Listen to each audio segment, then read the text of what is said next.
Hey guys, it's Andrea again. I am here to do a cooking video for you today. So many of you request to see what I'm making for dinner, so this is for you guys. Don't really know if this even qualifies as a recipe because it's kind of just throwing some stuff together, but I have a couple of ideas. So it's raining today, it's kind of chilly. So I'm gonna make a pot roast with potatoes and carrots and onions. And I'm hoping to also try a new recipe for some homemade bread. And then if there's time, we're gonna do an apple crisp to go with that. So just want it to feel cozy and, you know, home cooked meal for the kids when they get home from school, and Seth's out working in the garage, so he's kind of gonna have that damp feeling, so a cozy meal when they could get home. So let's get started. Okay, first we are going to be working in the crock pot today. I absolutely love the crock pot. And as you can tell, mine is in pretty bad shape. The lid is fogged up. I lost a handle last month. So I'm in need of a new crock pot if anyone has any good brands they suggest. I got a brand new one when we first got married, and like within 2 times of using it, it cracked. And so this was a hand-me-down given to me, which I'm really grateful for, but it's been 12 years and it was already used when I got it, and so we need a new one. Okay, but first step is just, we're gonna use some beef here. I have a top round roast. I don't know my cuts of beef very well. We don't eat that much beef, and it's usually more expensive, so we kind of steer clear of it, but this was actually on sale. This was $3 off, so and I brought it home and put it right in the freezer. So this is mostly frozen, and we're gonna go ahead and put it right in the crock pot. All right, we got our beef in the crock pot. It's mostly frozen. I'm gonna go ahead and turn it on low and put the lid on. There's nothing else in there right now, but I just want to get it going till I get the potatoes and everything else cut up. It might as well start warming up, okay? So next we're gonna do the potatoes, carrots, and onions. You can certainly use baby carrots if you want to. I tend to just buy the regular carrots because I think you get a little bit more for your money, but of course then you have to peel and cut. So if you have baby carrots, certainly use them. That's easy. You could also use potatoes that don't require peeling to save a little bit of time. I think like some baby red potatoes would be really good, or I think the Yukon Gold have a nice tender skin. The ones I have are more of a baking potato, so I am going to peel them just because I don't think that would taste very good.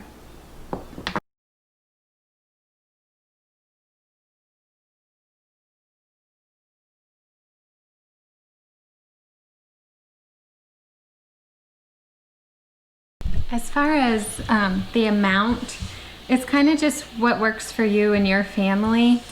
None of us are very big eaters, but I'm gonna look at this. I want this to last for 2 meals. I usually try to cook once and we'll eat it 2 nights in a row.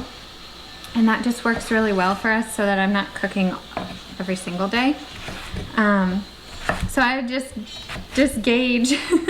I'm trying to look at it as about 1 potato per person, but I only have 6 here, so I'm gonna look at how does it look when I put it in the crock pot, and does that look like enough, or will I have to do more? So to each his own on that.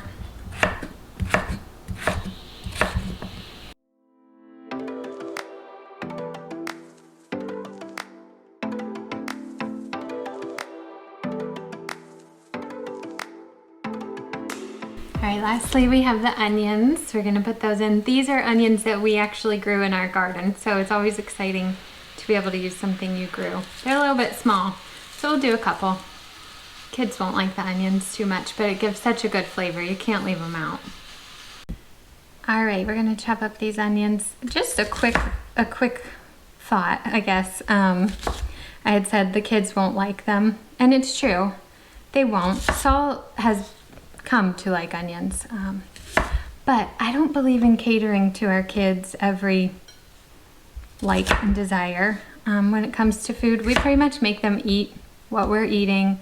I try to do it, you know, in a loving way where if I know they don't like mushrooms, I'm not gonna force them down their throat, but usually they do have to take one bite, try it, because tastes change, and the more we try something, you know, maybe it's been 6 months and hey, now I do like it. So I think our kids benefit from just eating what we're eating, and you know, I'm not gonna make a separate meal for them ever.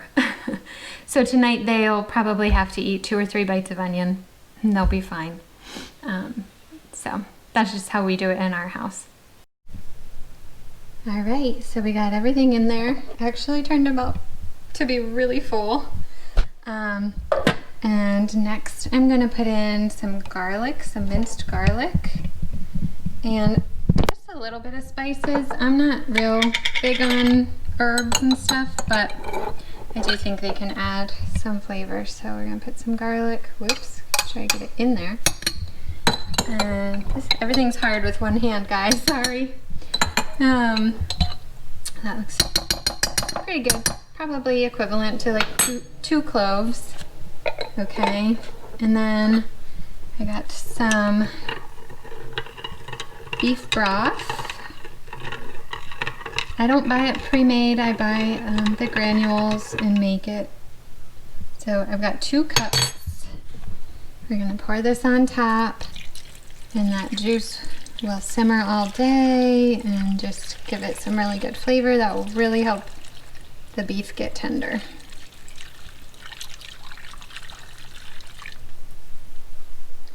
Okay, and then lastly, I'm just gonna put in a little bit of basil and a little bit of thyme. All right, there we go. Everything's in there. I also did salt and pepper. And so now we'll just put the lid on, fix it and forget it. Meals are my favorite. I love the crock pot. It's about noon. We'll eat probably around 6. So I have it on low for now. I'll probably check it around 4 or so and try to determine if it needs to be turned up to high. But otherwise, supper's on its way. All right, next up we're gonna work on the bread. I love this stuff. It's called mapo, and it's in maple oatmeal with quinoa.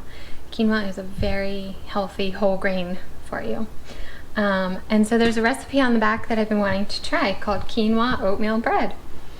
Unfortunately, Scarlett and I are not eating gluten right now, and so this is a total gift to the boys. Seth has been working super hard, and so he's a meat and potatoes kind of guy, so this dinner is basically a gift to him. So I hope it's good. We will see how it goes.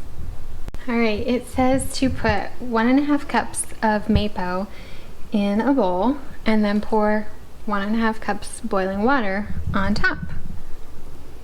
I'm gonna do that low. It's really hot.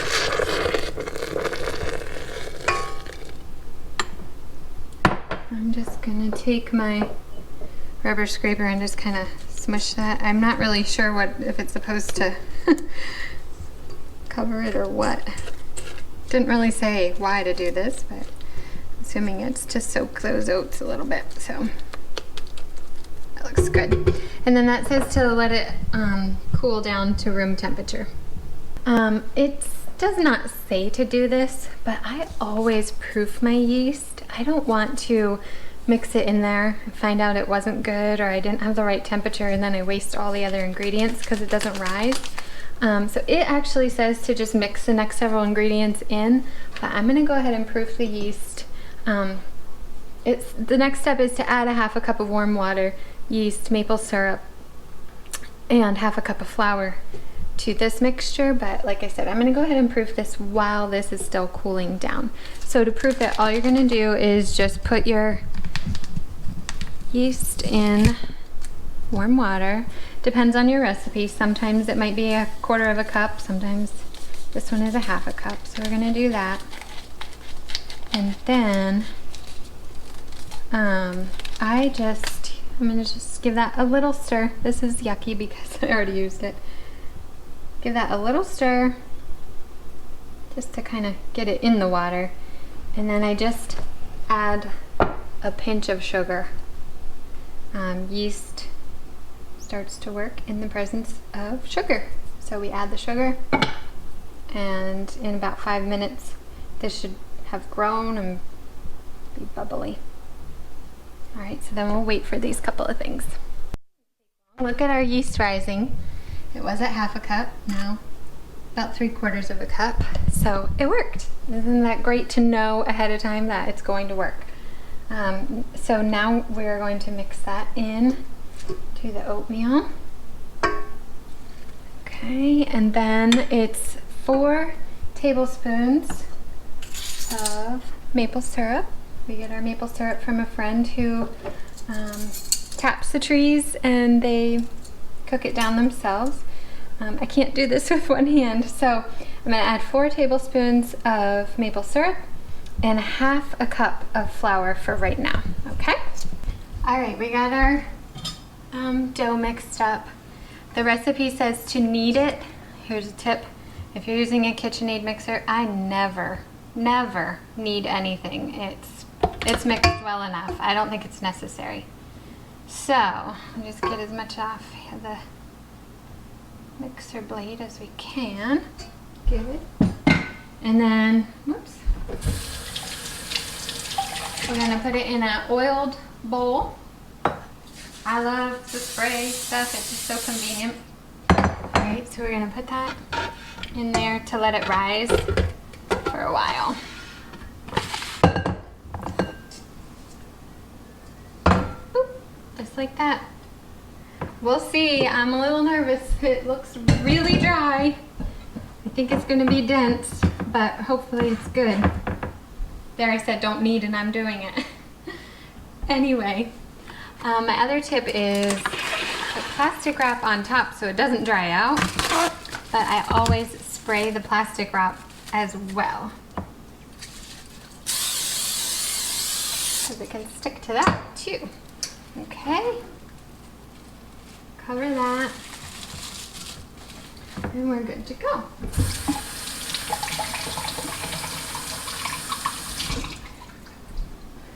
Normally, if it was winter, I would take this down by the fire, but it's not. So what I've done is I put the oven on preheat, so it's getting warm at the lowest setting possible. And then I'll just turn that off and put it in, and it's nice and warm in there. All right, we've got the dough rising, we've got the pot roast in the crock pot, and so now I'm going to start working on the apple crisp. I don't know if you've ever seen this gadget before. It's from Pampered Chef. I don't pull it out very often, but when I'm doing a lot of apples, I do. I've got some arthritis in my hands, so anything fine motor can really make them sore. So if I can find a shortcut, I try to do that. So all you do is you just put this on here in these prongs, and then you can advance it and peels the apple for you. It's not perfect. It does get stuck every now and then, but like I said, when I have a lot to do, it's helpful to me. It does also have an attachment that you can slice and core the apples, but I find that it's too thin in my opinion. I don't want my apples to be mush, so I'll usually just peel them and then use another gadget to slice them and core them also.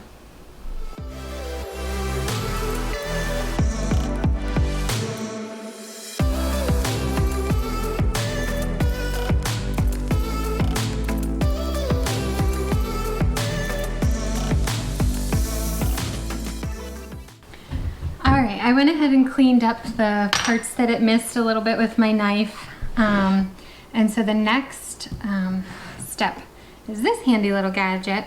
And you just put it right over where the core is and just push down. Boom. Cores and slices. So that makes it much easier for me than doing it all by hand. Sometimes it's a little tough, but just give it a slam. We got the apples all cut up. And now I'm gonna add some stevia and cinnamon. We're trying not to eat a lot of sugar around here, so stevia is a good alternative. So, and you don't need as much. It's much sweeter than sugar, so that's good. I'm gonna add about a teaspoon of cinnamon, probably a half a cup of stevia. Mix that.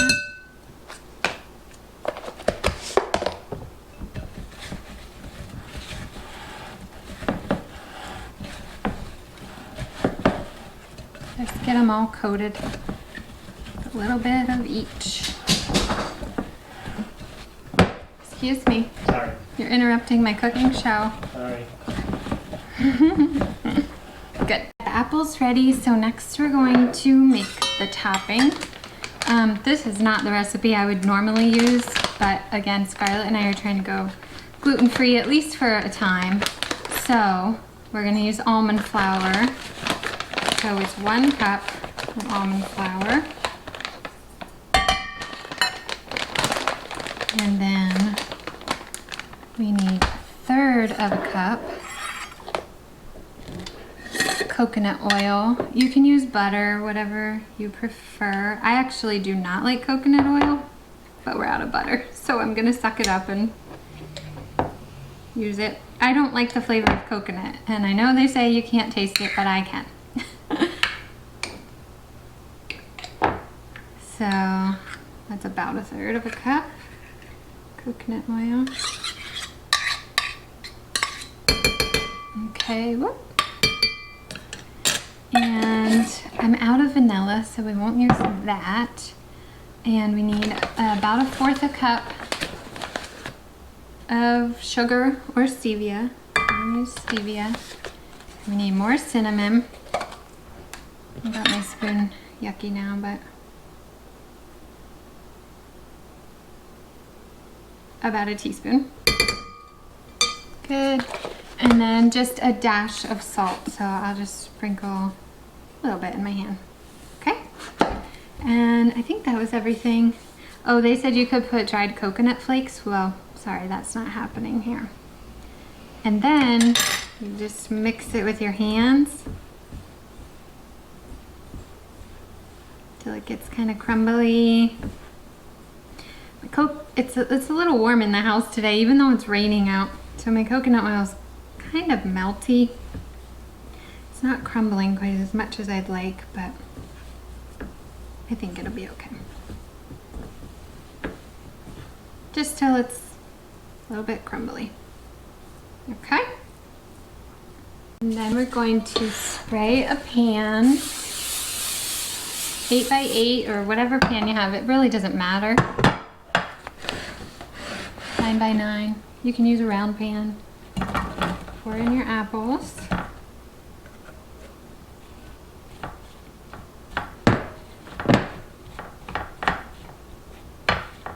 Try to get them kind of even. And then you're gonna put your topping on.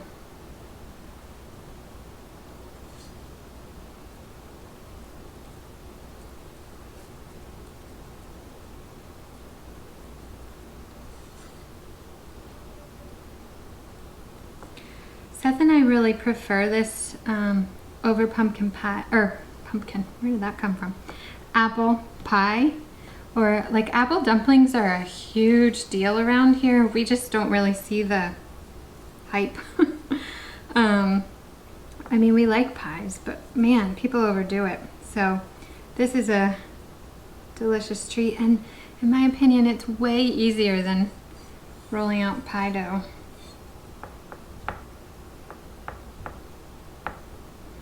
And that's it. Okay. All right, this is supposed to bake at 375 for 30 minutes. My bread is supposed to bake at 375 for an hour. So I'm gonna wait to put this in until I'm ready to do the bread That way the oven is not on quite as long.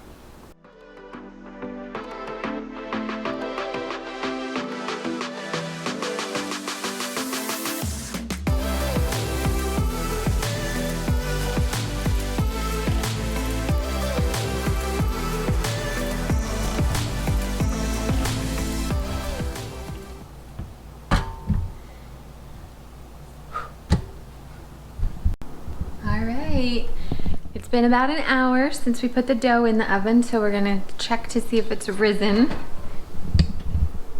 Yay, it did. It's warm. All right, we're gonna pull that out. Excuse me. And it says to punch it down and then let it rise again. All right, so we're gonna take this off. I'm going to just kind of wipe my hands on this saran wrap that we had greased, just so the dough doesn't stick to me too much. Oh, it's a lot fluffier than I thought. I'm excited. Now I feel a little bit better about it. I'm just gonna let that punch it down. And it says to let that rest for 10 minutes then, okay? All right, it's been about 10 minutes and now we're gonna put the bread in our loaf pan. I'm gonna spray it first so it doesn't stick. And then, again, I'm gonna spray my hand a smidge here. It says to just form it into a pan.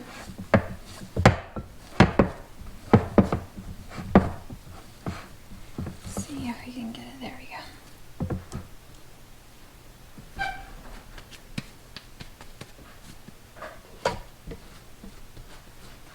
And guess what it says to do next? Let this rise for 10 minutes. Then we can bake it.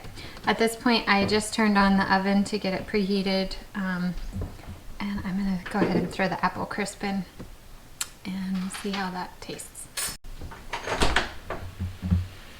Oh, hi there. Hi there. A little butternut. How are ya? Good. Good. Smell. What do you smell? I smell some sort of food. It smells like. Good? Mm-hmm. That's what I was hoping for. Oh boy. We've got a pot roast, Mm-hmm. and we've got homemade bread, Mm-hmm. and apple crisp in the oven. Oh, that sounds delightful. Delightful? Yes, delightful. How was your day? Good. Love ya. Well, Whoa, heavy backpack. oh yeah.